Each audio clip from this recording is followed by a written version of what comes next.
All right, Dr. Rob is in the house. We're going to get started. The first question is in the um, answered, and I Got think that there's a second part to it, so I just put that in as well. So the it. first question, Dr. Rob, how can a betrayer show empathy that actually feels real to betrayed spouse when she is feeling triggered and emotional without using physical touch? Physical touch is at the very bottom of my love languages, and especially right now when he is unable to show any empathy at all. I do not want to be touched. D Day was many years ago. He's just now doing the work and in early recovery, seeing a CSAT and multiple 12-step meetings weekly. He is very avoidant, knows about AVR, but says he freezes and is afraid he'll say something wrong, just sits there like a stone and says nothing, which is just as devastating as the acting out and lying. I'm so sorry. I hear this regularly and I'm so sorry. I know how painful that is. So, Dr. Rob, what are your thoughts? Well, Tammy, there's a lot of stuff in here, and I just maybe you could boil it down to, I know you're seeing that too. Can you boil it down to a couple of things, maybe? So, after a long time, from what I'm reading, D Day Right, was many years ago, and now right. the addict partner, betrayer, is just now starting to dip his toes. I'm using pronouns, hopefully it's okay, to dip his N- toes No, into no, some I recovery heard work. this. I just want to know if you had any questions that you wanted to pull out The of that. question is, how does the betrayer show empathy Right, when the partner is feeling triggered right, and without physical touch right, because she does, I'm using pronouns, she does not want right. touch. I think there's a lot of questions in here. Oh, there's a So, lot of stuff in here. Yeah. yeah, So, so I'm just trying to come to different parts of it. And forgive me, we don't know you, and I think it's very important to say that we don't know your circumstances. I don't know your history or what might be going on with you personally. Um, so I want to talk about the freezes part. I'm not sure afraid he's going to say the wrong thing. I'm not sure what that means. Are you saying that you try to be warm and connected, but he's afraid he's going to say the thing that upsets you, and so he doesn't say anything? Um, there's so much here, Tam, because it's been such a long so, time. And so yeah, so that's what yeah. confuses me. Well, and I hear you. And my thought is, partner, what would empathy look like? If you had to tell him, this is what empathy would look like, don't touch me. And you don't have to say it that firmly, but you Right. could, I don't want touch, but this is what I'm looking for, and you can even validate, yes, you will do it wrong, but doing nothing makes it worse than you trying to do something and not doing it perfectly. So I would invite you to go, what are you looking for that would be helpful in those moments, and say it when you're not in that moment. I always say, don't have those conversations when you're in the thick of it. Everybody shuts down, but what is it you are looking for? And here's the other thing. He, like, yes, you've been doing this for, you partner have been doing this for a Right. long time. He hasn't. He is at the very, very, very beginning stages, so he's starting to do some things. I would also be curious how much he's actually doing. If he's going to CSAT once a week and he's doing, I appreciate multiple 12-step meetings. Does he have a sponsor? What step is he working? Is he talking at meetings? And you won't necessarily know, about that, but depending on how much he's, going, has he joined our Sex Addiction 101 online work group? That's a smaller group, and that's a learning situation. So there's facilitated content, and then there's homework, and then somebody may say something, and he can go, "Oh yeah, me too," and "Oh, I hadn't thought of that. That should be in my circles." Does he have a 3-circle plan? You hear my questions about all the things I'm wondering about, but I would really invite you. His freezing, like, pardon me, that's a cop out. Like, oh, I'm afraid, I'm going to say something wrong, so I'm just going to make it worse by sitting here. Right. Like, recovery is, we step into the scary. We have to learn to do that. And again, I preface it with, he's very early in this process, but I would invite you to maybe even journal about what would help you, what would empathy look like. I've told partners before, if you use the word empathy, your girlfriend will get it, your friends will get it.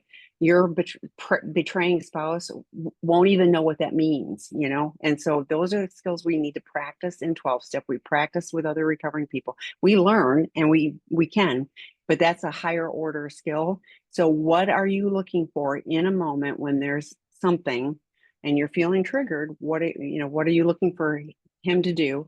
And also, what are you doing to go regulate yourself? Because you know you can't count on him, and it probably just makes everything worse. So that was a long. Well, but I think, Tammy, I'm going to jump off it because you talked about him and I want to talk about you because I have to tell you, I feel a lot of empathy and compassion for you because it feels like you've been on this journey for a while, as Tammy said. And I will say there's a couple of, so I don't think you're the only partner who feels a lack of emotional and physical intimacy. It is one of our greatest challenges. And while he may not know what to say, I don't know what that means exactly. He may not know what to say to keep you from being angry. He may also not know what to say to connect with you. So I'm not sure, again, I'm not sure we're not with you. Um, I do think, though, that after all these years, that it's important for you to find some peace with this. And I know that I get a lot of love and support from the people, in your case, I think the women who would be around you. And there's so many women who struggle with this. So, I mean, in our world, because we are challenged by intimacy, all the guys talked about, we have a group after guys have been through residential treatment, they come online they're online for a number of weeks meeting and taking classes. And I had this question from one of the guys who said, from the other side, which is, I know she wants to connect with me and I don't know what to do. And he really doesn't. And he used to pretend like he knew how. And we talked about him just being much more open about it. We do teach a course, and I'm really, in these cases, going to recommend it. I wrote a book called Out of the Doghouse, a relationship saving guide for men caught cheating. And it is directly for, well, all men who've cheated, but specifically, it's a book about empathy and understanding. I don't know that I'll ever have complete empathy for your circumstances because I don't know if I have empathy for myself based on what I grew up with, but I can understand how to take actions that will help you feel heard, that will slow me down, that will take me out of fear. And that's why I wrote Out of the Doghouse, because I don't necessarily think that guys are going to, oh, that's what I'm supposed to do. They'll certainly know what they're not supposed to do. And there's also a Betrayed Partners work group, which I highly recommend. But I'm more interested in your pain and your disappointment than I am in his, because he's going to do whatever he's going to do, but you need a lot of support. And so anyway, I hope you are reaching out. For you partners, it's not just them having a CSAT. Now the road is different. I have to tell you that when I'm working with an addict, it's a lot about confrontation and challenge and structure and really breaking apart how they've looked at the world and putting it back together. But spouses don't need any of that. Spouses need support and love and nurturing. And you sound so longing for connection.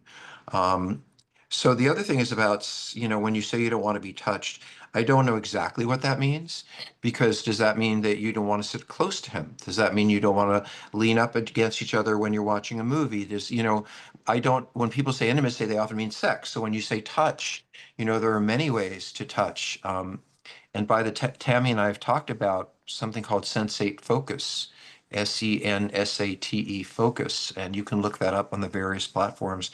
And it will talk about how to begin to exchange little teeny pieces to move toward connection. The one thing I want to say last of all is I don't think you trust him. And I really encourage you, all of you partners, to trust your gut. Trust your gut. If you don't feel safe, don't move ahead in a way that makes you feel uncomfortable. You've got to trust your gut. Um, a part of me wonders, what are you hoping to get that you've never gotten? I think Tammy talked about that. Maybe, I don't know if your expectations can be met in this relationship. I don't know. But to me, there's more questions here, and that's what I was trying to say, than there are answers. It seems to me that both of you might take some time to look at the relationship piece in recovery. And as Tammy said, and I think it's really important, how can you come to your peace? No matter what he does, how can you get the support to come to some peace for yourself? I just really hear the loneliness, Tammy, and the longing and the desire for connection and the fear. I just want you to know that every partner goes through this. And every addict on some levels. Here's another thing, you're not alone. Almost every couple that I've worked with, including my own recovery, go through this issue. Stopping the acting out, one thing, getting closer, a very different one. So, And terrifying for addicts. I mean, it's terrifying, but moving forward through that, I did just put in so a couple things in the chat. Dr. Rob mentioned Out of the Doghouse work group, and that would be great for him. And there are also work groups, including the Betrayed Partner, but also boundaries. two different work groups with Debbie McRae on boundaries, healthy boundaries, which includes internal boundaries. And most people don't have a clue what they are or how to navigate that. So that would be fantastic. And then I just put in, and I think this is a really important one for both of you. We did a webinar series, should I stay or should I go? And it isn't even about staying or going, but I think it would be really useful for both of you to listen to the first one with Kristen Snowden, and she has 10 questions, and you guys can both journal about those, and then you can see, and I think you'll see that, oh yes, we really want to be together, etc. One more idea. I know he's got a CSAT, and I with Dr. Rob, you having qualified help is really key to this. And Dr. Rob does do a one-time 2-hour expert consultation for couples who are stuck. Now, if your person is moving forward, and it sounds like, finally, I get it, but if you're feeling like there's some progress there, that might not be a fit, but he is very insightful at what needs to, what he sees as the issues, and, what level of help, what guidance, and here's one more. We have an expert residential treatment program. Even when guys have stopped the acting out, all of this stuff that you're talking about is stuff that they're working on, in residential treatment too. I'm not even going to pretend that they're going to come out and, oh, now we have empathy and we're Zen, and no. We show them the path. They Yes, take it or they don't. I did want to yes, add one more thing please. for you. There's a lot here, but Yeah. um, what do you have in this relationship? Why are you in this relationship? What meaning? Are you waiting for him to be at a certain point or in a certain way where you can feel closer? And again, we don't know you and I don't know your circumstances, but I wonder, would it be useful to have some kind of separation? And we even do and talk about in-house separations where the two of you live together, but you're roommates. So, and I wonder, does he sleep in your bed? How close are you in ways that have mirrored your relationship of the past but don't mirror it now? And I really would ask you to say, what is it that I want? What am I getting in this relationship? I've waited years for recovery. Now I'm not getting the emotional connection. What are you getting, and why are you there? Not the expectations you have, but right now in this moment, what has meaning that's leaving you staying there in that way anyway? Okay, so I just put another one because he talked about therapeutic separation. We did a fantastic webinar. I didn't do it; they did it. Lindsay Stanley and Dr. Stevie Hall did on therapeutic separation. I mentioned it before I hit record, but I just posted the link for the viewing previously recorded webinars, and you'll see that. And I think it was really insightful. So, okay, the next one, Dr. Rob. I've been battling sex addiction for over 20 years. The last 16 in therapy with ups and downs in Well, recovery.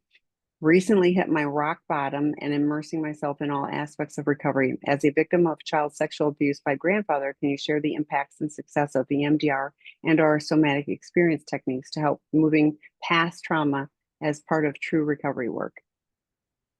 well, there's a lot of I can be as gentle as I can be in this situation, but if you're still in therapy after 16 years, what the heck are you doing there?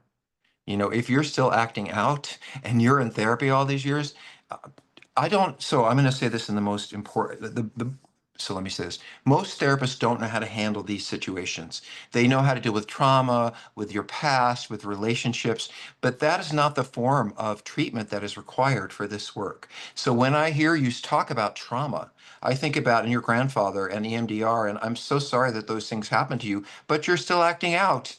And I believe, and I think most of my peers that I've taught and spent time with agree that you can't work on trauma when you're still acting out. Therapists will want to go right there. There's this idea that and I really ask you to think about this, if I understand what happened to me, if I can come to peace with what happened to me, that I'm somehow going to stop acting out. No, you're not. You may come to peace inside of yourself, but in terms of the past, but you're going to be acting out all over the place. You are a residential treatment candidate, by the way. 16 years in therapy. Are you building swimming pools for therapists? I'm sorry, but here you are. I got to say it again. Last 16 in therapy, and I'm hitting rock bottom. Something is not right. Something is not right in your therapy and the things you're choosing. My goal in therapy in the beginning is not to look at my past.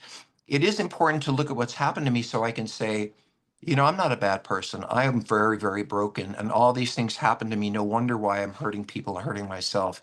Because when you have some sense of what's happening, it gives you some grace You're not someone who's awful. You're someone who's broken. Um, but any more depth into this part, into this past, doesn't sound right. Now, I don't know who your therapist is, and I hope you're doing great work with them. And there are many, many good therapists, but you need someone who is skilled in addiction. And by the way, I've had people say I put my therapist on hold for a while, or I'm still, you guys are therapy, addiction people are really challenging me and pushing me, and then I go back to my therapist and I get support. So it's not an either or, but whatever you're doing is not useful, and You're battling. I got to tell you, and Tammy and I recommend, but you really should come out here and work with me and work on our program because number one, you shouldn't be battling. Number two, I don't know what you're doing in therapy, but it isn't what you need to be doing. I guess I want to say one more thing is that for me and my own abuse and the things that happened to me, I carry tremendous shame about that. For a long time, I thought it was my fault. A part of me still thinks, well, I enjoyed it. So, even though I was 15 or whatever it was. So it's still a mixed bag of things that I have to look at all of the time. But if I was acting out, that shame would so hover over me that I wouldn't be able to separate what happened in the past and how I feel about what's happening now. You have to find a way to stop acting out. And recovery is a continuum.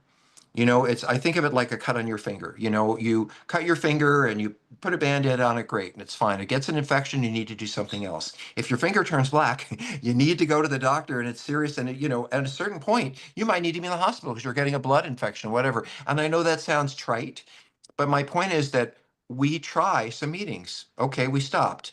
We try some therapy. Okay, we stopped. Or we didn't.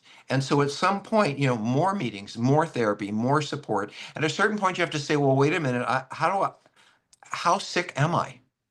And how painful is my life? So, I don't know you and I know your circumstances, but this is one of those situations, Tammy, where I want to be challenging and confrontive. And you know who I'm most angry at is the therapist. The therapist who says, I'm actually with you. Yeah, I'm with you.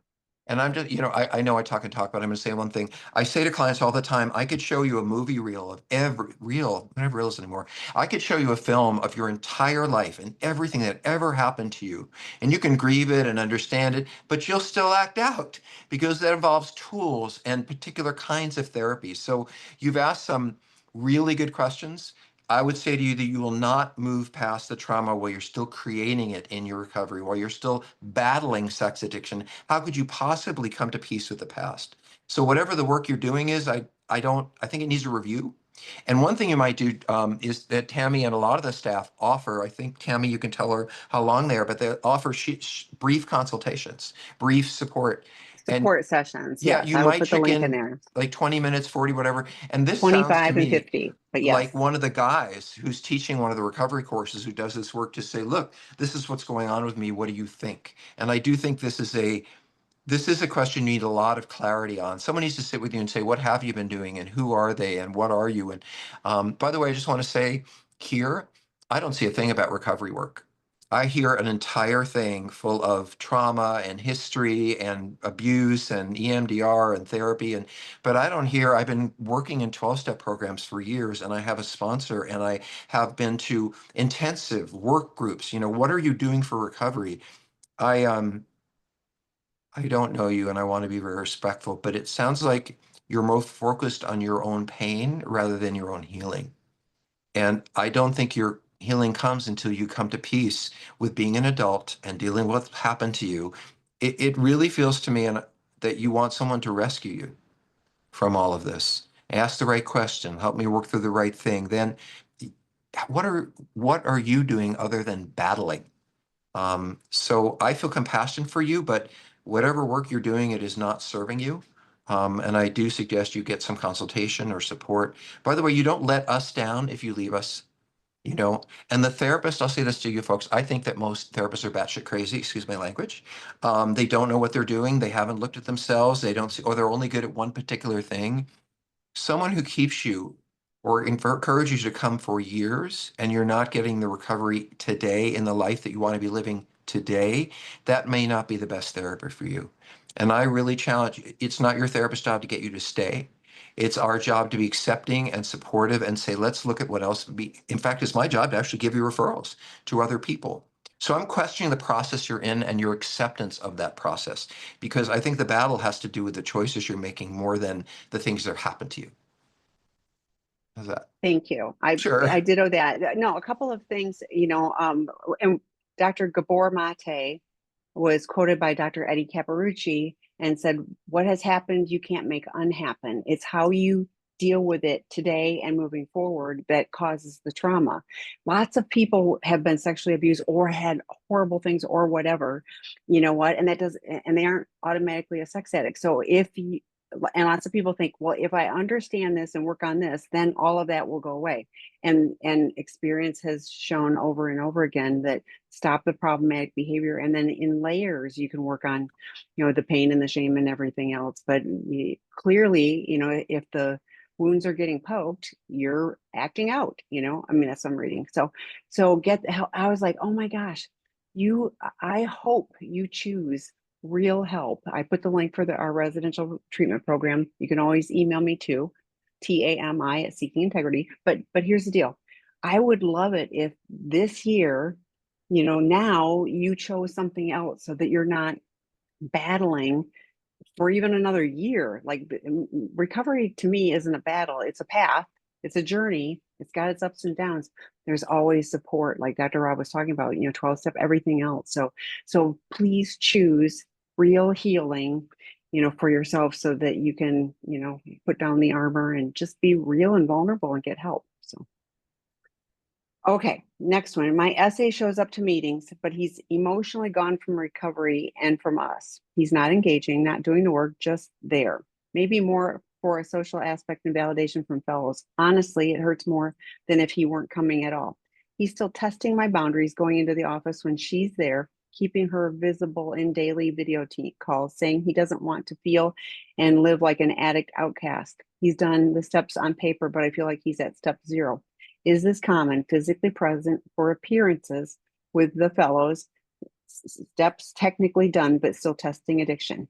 We call that talking the talk, not walking the walk.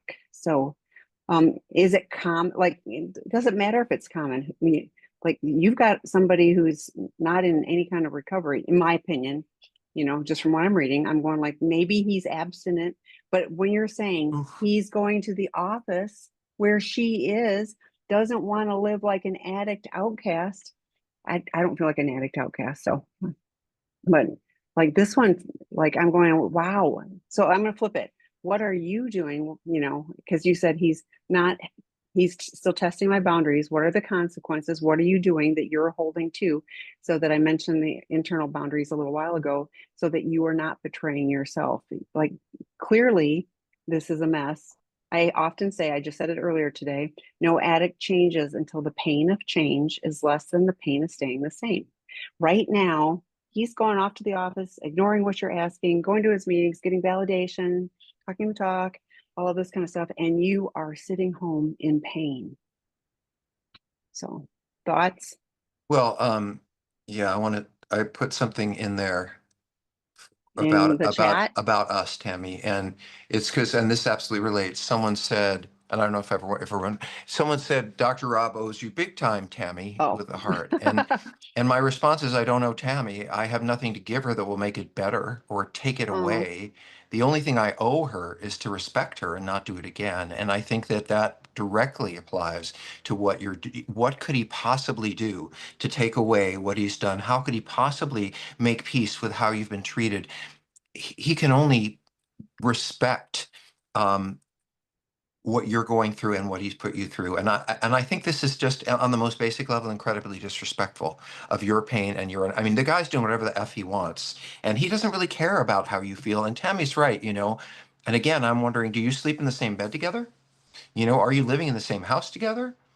I, I, this is it one of sounds those. like it. Yeah. This is one of those situations. Well, first of all, um, this man is not recovery on any level. And so you're living with an active addict who is, I mean, going to see the person he acts out with in the office, and you're supposed to understand that.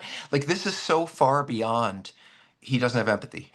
This is so far beyond he doesn't go to enough meetings. This man has done nothing to do his recovery except, and by the way, he's going to meetings, he's being validated. I'm glad. And this is one of the things Tammy says, go to a lot of meetings. That is true. if you're really committed to the process, you don't go to a meeting and treat people like this.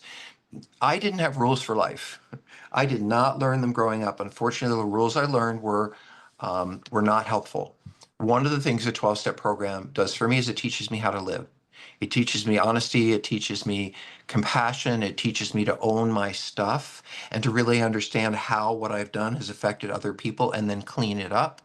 I don't care how many meetings this person's going to, but they are not in recovery. And by the way, he's not testing your boundaries. He's just doing whatever the F he wants. He doesn't care. You don't have any boundaries. My boundary would be, I'm changing the locks, and you can go stay in the office with her. Um, I talked about him disrespecting you, but I really want you to find respect for yourself. You do not deserve this. Nobody deserves this. And I want to say to all of you spouses who take some of this on, I don't care if you're, 100 pounds over your weight, if you're a nag. I don't care if you spend all your time with your kids and don't give us addicts any attention. I don't care how miserable we might feel in relationship to how you're treating us. We don't get to say it's their fault. We blame you. It's part of my job as a therapist to say, what is the delusion that you're living under that lets you keep acting out? Well, I'm so busy and it's work, and I'm just working all the time, and my wife isn't kind to me, and we act out because we want to. We don't, and we will point fingers because if I say it's that and that and that, then I don't take responsibility for what I'm doing. This man is not taking, think about this, and I'll stop. I feel really bad for you. You're losing your own life waiting for him to make some kind of choice about how he wants to treat you. And I can't imagine when he comes home, how does he smell? And I mean, does he smell like someone else's perfume? Do you like, so I guess what I want to say is that I would hope that you can find a way to respect yourself and live in a set of circumstances where you are being treated the way any healthy person deserves to be treated. And what I was saying to you spouses is, and I'll say it again, there is nothing that you can do. I don't care if you hate how you're acting. I don't care if you do think it's your fault. Lord knows we tell you that. But there is nothing that you can do to make us go have sex with other people. There is nothing you can do. You guys got this? Nothing you can do to make us look at porn. If I'm an unhappy marriage, I can leave you.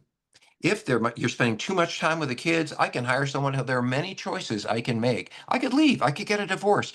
But the decision to say, well, I'm unhappy with work, you, whatever, so I'm going to go have sex with other people is my choice. The alcoholic has a lot of choices about their unhappiness, and everybody deserves unhappiness. But the choice to, I'm going to go have a drink to make myself better, that's the alcoholic's choice. So I want you to hear that. I want you to ask yourself, I want you to understand that this man is making choices. And his choice is to try to have his cake and eat it too. And only you can come to peace with this by finding your own boundaries. Um, and boy, I hope you go to one of the betrayed partner support groups. They're free, by the way. Sit with other partners if you're not. Sit with a CSAT who does therapy and helps you, or a partners group. You don't deserve this. And I'm sorry you're here asking this question because, well, anyway, it breaks my heart. That's all I can say. And I noticed something just a moment ago too, and from us. I'm assuming there's children in the house, Oh. and and one of the biggest catalysts for me was, is this what I want to model, for children, and that oftentimes is something that makes a shift of like, you may be willing to take this on for you. And with Dr. Rob, it's reprehensible, but It is. is this okay to model for your sons that this is okay to do, or for your daughter, this is how it's going to be. And I think that can be a painful awakening, and zero judgment. Honestly, please know we are here to support. We're not telling you to stay. We're not telling you to go. We're not telling you anything. We're giving you information so that you can make a decision. I have included in here the should I stay or should I go, just one of the resources. So lots of things to consider. But I'm with Dr. Rob. You have somebody who is in active addiction, and he's doing exactly what he wants to do.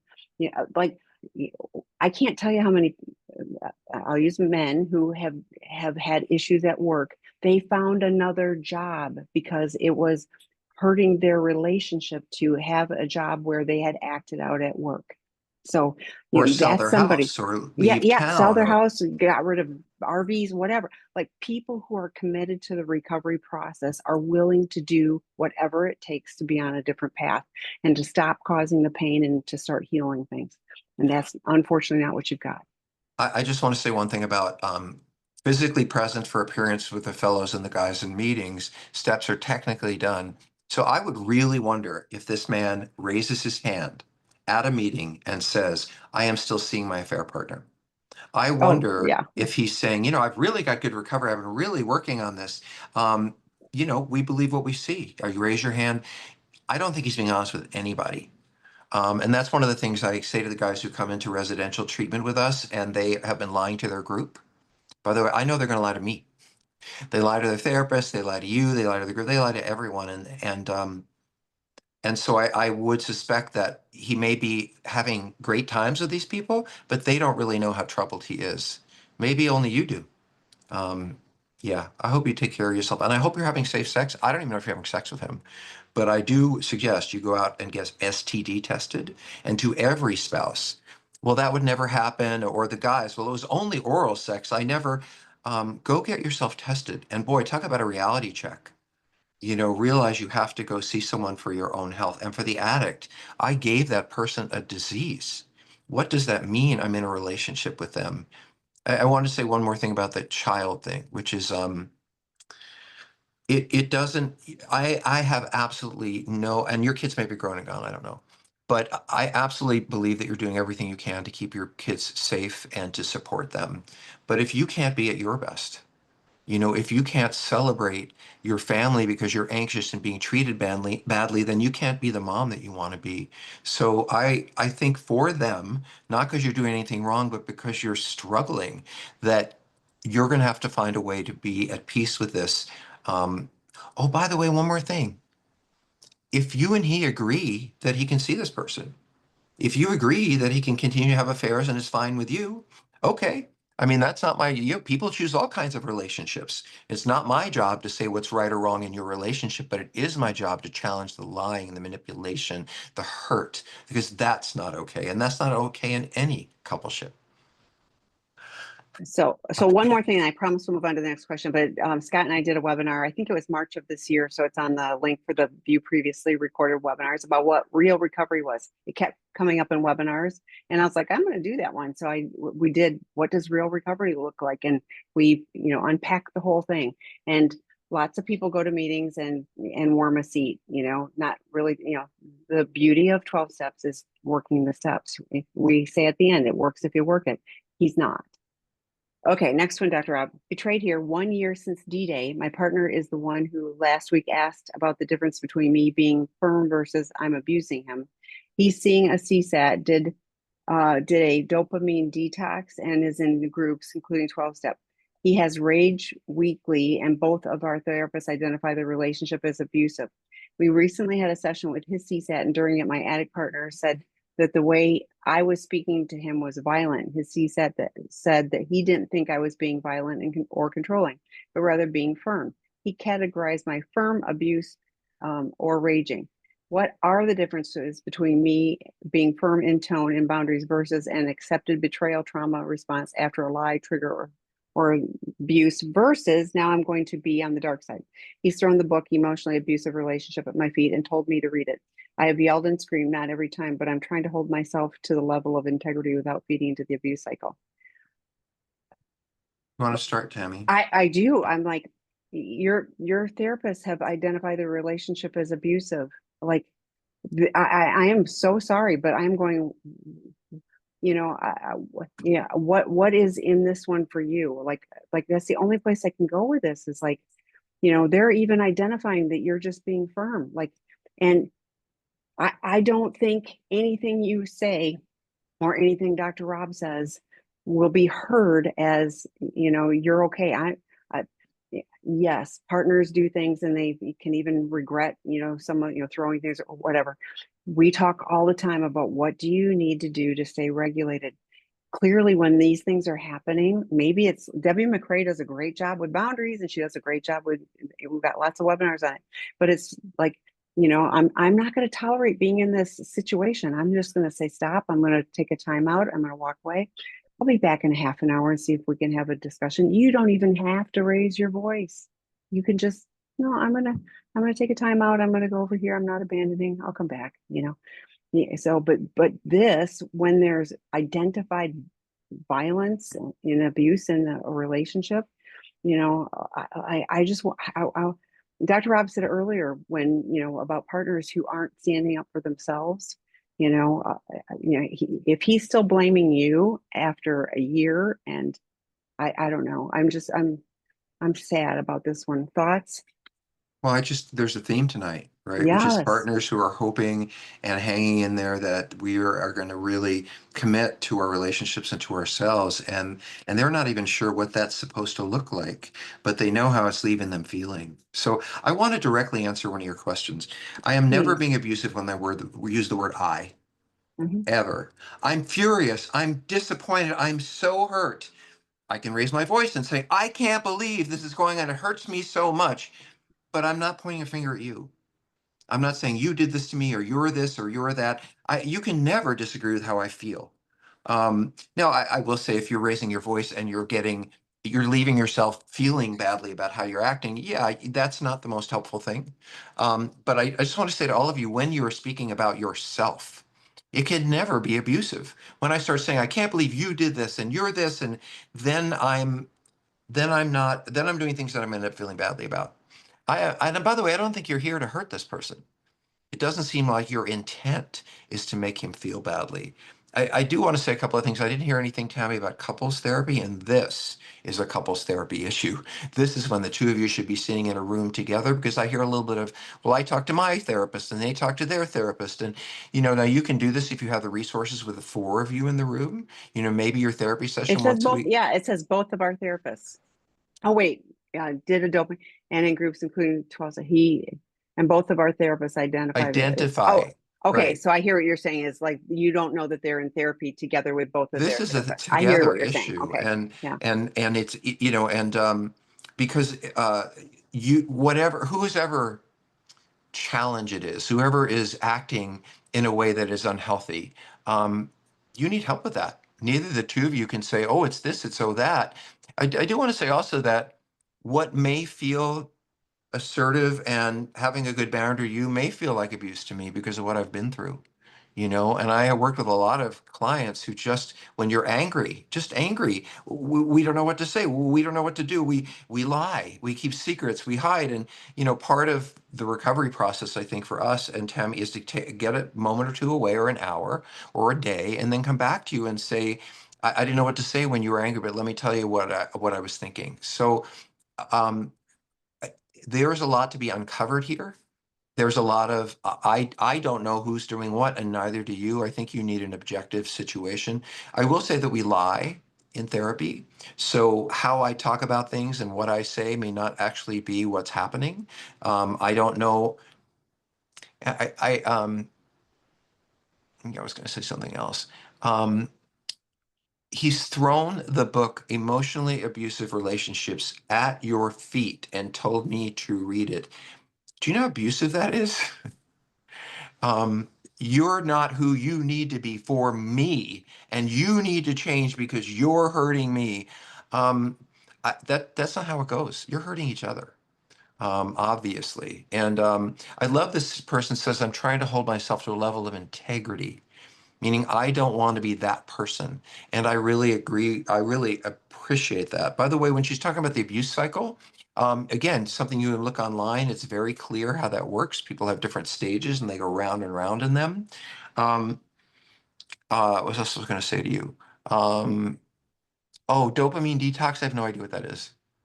To me, there's therapists who think, oh, if they stop acting out for 90 days or 100, somehow their brain is going to shift and they're going to be, we adapt, we grow, we change, but you don't have some kind of detox. And then, unless you're on drugs.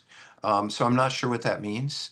Um, there was also, well, there's so many questions here that Tammy and I can't answer, but it may well be that you guys can't be together right now. Maybe it's not healthy for either one of you right now. And that's okay. All of you should know that we have something called a safe harbor. Tammy's talked about this, where I say, I can't be in this relationship right now, but I'm not going to make any decisions about it. We're just going to work together or work apart or whatever that is. And in 90 days, we'll see, or 6 months, we'll put our relationship in a, we're not going to make any big decisions about it. We're going to put it here for 9, and then we'll revisit it. So whatever steps you need to take, you're not sure about what the relationship is or how to support each other. There's a lot of learning that needs to take place here. So, yeah, I feel bad. Tammy, these people are throwing rocks at each other. They are throwing rocks at each other. Um, Therapeutic separation. Go watch the webinar and just see if it's a fit. Not, again, everybody gets to choose, but wow, that has to be exhausting and painful for both of you. But, and like Dr. Rob said, I don't hear the betraying partner taking any responsibility for anything. I just hear finger Victim. pointing at you. Yeah. Oh yeah, I'm a victim. I'm a victim. You're abusive. I'm like, yeah. Okay. My husband's Oh, wait, I lying want to addiction. say one more Oh, thing. I'm Tammy. I'm sorry, yeah, because I please. want to No, say it's this okay. for the Yeah, please, spouses. When please. I hear one of the things we do in residential treatment at Seeking Integrity is we ask you spouses to write a letter about what you've been through and with us over the years with the addict. And one of the things I hear about a lot is the addict will say, "Well, I'm not abusive." And I'll hear a spouse say, he throws things, he smashes things, he screams at us, he slams doors, he calls me names. So you don't have to be hit to be profoundly abused. Pardon me. And now I'm saying it for the partners, is that a lot of you, I'm not sure that you really understand how abused you're already being, and you'll take it and you'll take it and you'll take it, and then you'll say, I wasn't hit. Well, when you cringe when that door is slammed or that plate is picked, I mean, that's trauma. So I really hope all of you take a moment to realize that there are situations that you do not deserve and are not okay, and make a list of them. Because and what are you going to do if that shows up again? If you do this, this is how I'm going to take care of myself. um, Okay, Tammy, I'm sorry. I'm So really no, no, feeling a no. lot of partner compassion Yeah, I tonight. do too. It's painful. So my husband's lying addiction is 1,000 times worse than his love and porn addiction. His entire family are liars. So I don't think he has the same definition of lying as most humans. What is the treatment plan for that? Wow, that's a very, very big question. You want to jump in there, Tammy? I mean, I do, because you know what? I was thinking, and it's not just, it's not just a sex addiction, like you said, his lying addiction is worse than his love and porn addiction. But Scott has talked about, and so I'm not telling tales. Scott has talked about on webinars about sitting in a 12-step meeting and lying and having to turn around and the safest place on the planet to tell the truth, and had to turn around and say, what I just said was lying. right. And that's how we learn. So it is, if you're working the steps, I often share steps 4 through 9 of the 12-step program are searching a fearless moral inventory and the housekeeping that goes along with that. And that's where it starts. But you're right. I mean, that's so ingrained.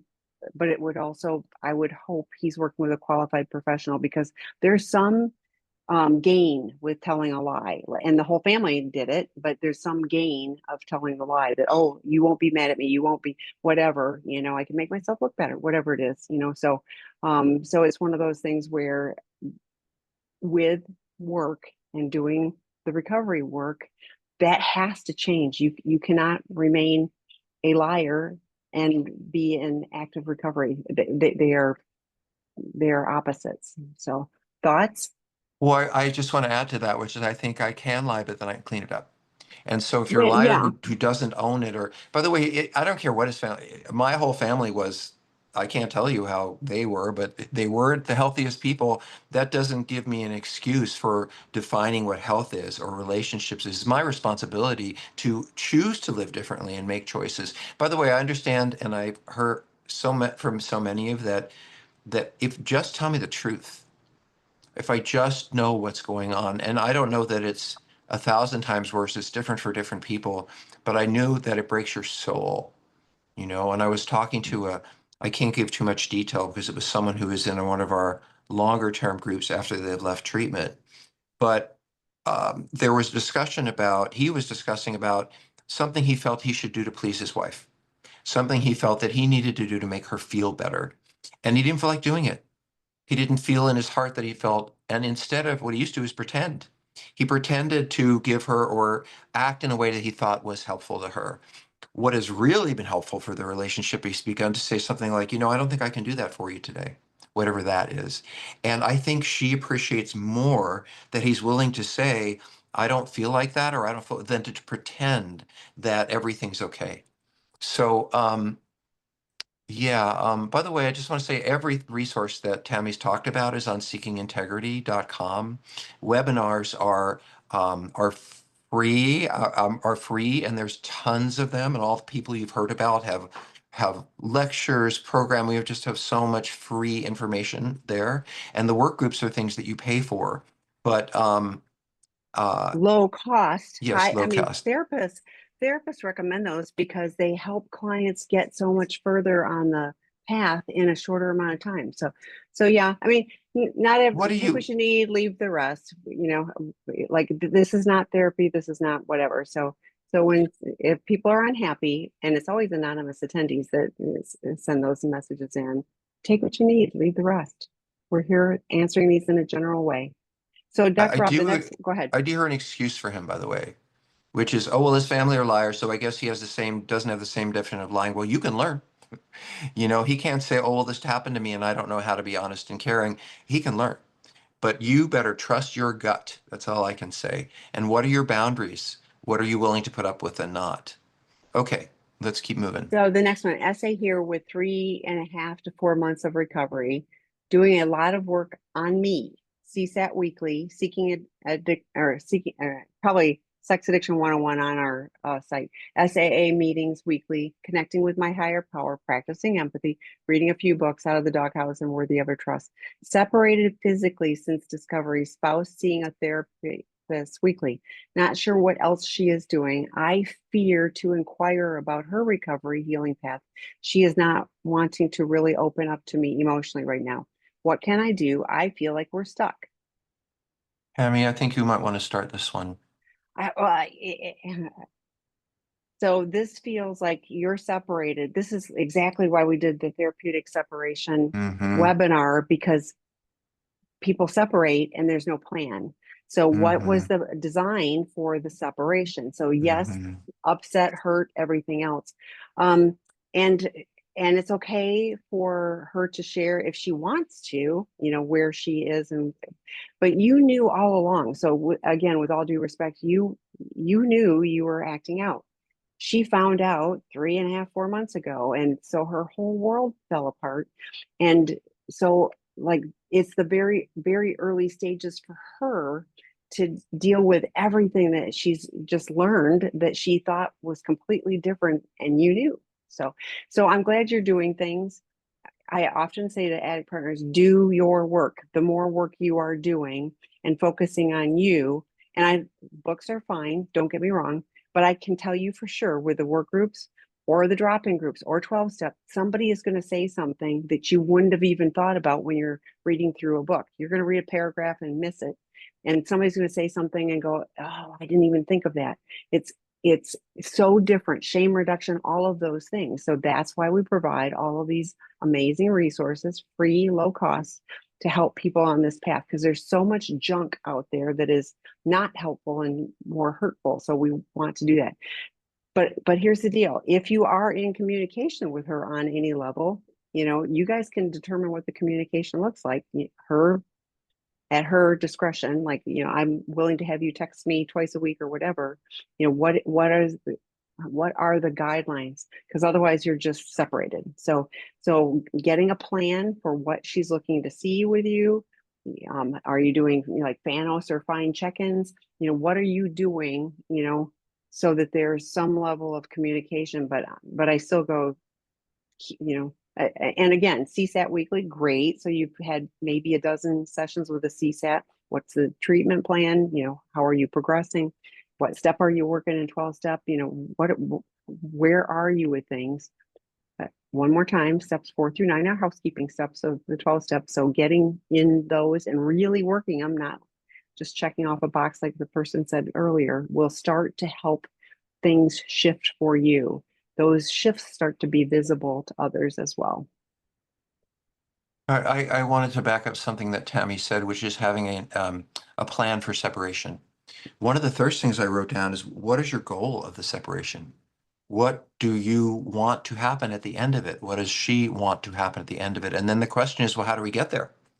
And I agree, without Tammy, it's a great way of thinking about it, is that I work with couples who say, we're in a separation, but they're texting every night and they're going to dinner every night. And, that's not a separation. That is leaning into each other in ways that continue to perpetuate the problem in a whole bunch of ways. So I would ask you to be much more clear about what it is, both of you, that you want. And, sometimes partners are giving you a message that they can't deliver directly. One of the things I learned about doing couples therapy is, I think about half the people who come in, and I'm just talking about regular old couples therapy, about half the people who come in, one of the partners has already decided what they want to do. And I'm, as a therapist, the facilitator for that message, if you will. Many couples come in to heal, and then that person might say, well, let me reconsider. Maybe I do want to stay, but it's not unusual for that person already.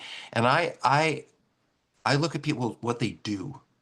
What do they do? And if you are, rather than asking her, how is your recovery going? She may be doing great in her recovery, and that means she's distancing herself from you and trying to figure out if you want to be together. So rather than asking, what is she doing and is she doing it right? And this is what I want. I think you should sit together and figure out what it is you want from this period. You choosing to take this period of time. Why? What do you want from it? You want to be closer. Maybe she doesn't. You want to, so it just seems like a real lack of connection around what it is and how it is that you achieve what you want. Yeah. And Tam, we're going to go over tonight because I was late. I haven't, I know, but I have another meeting, so we're going to answer one more and then I've got to go. So I can't Okay. stay. So the next one is an important one too. And they're all important. Don't get me wrong. I'm 29, or no, I'm 28, 9 weeks out from D-Day with my girlfriend of 2 years. We separated and I immediately jumped into recovery work, CSAT group, SAA, but feeling a constant, what's the point sense of hopelessness.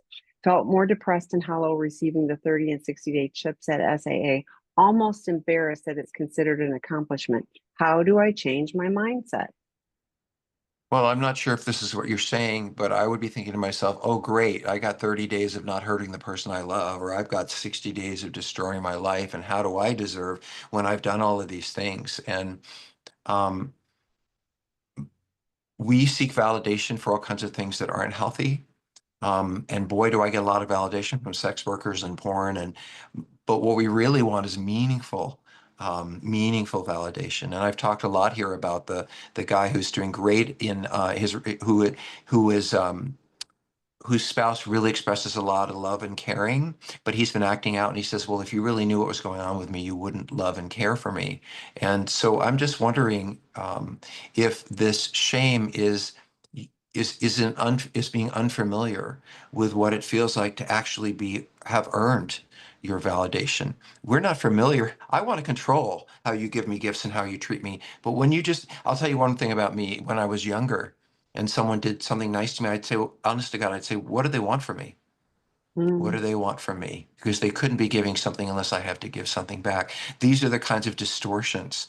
And I'm glad you're here to check this out. I also do think there's a lot of support groups that you could be in. Um, yeah, and I just want to say to all of you very quickly that I would say at least half the things we do are donations and gifts. And that is entirely because we wanted to make sure that you get what you need. So many of you will never make therapy. So many of you will never be able to afford a course or whatever it is. That's why we give so much away. And you know what? We're proud of the things that we do. And I'm glad. And I'll tell you what, I'll be dirt honest.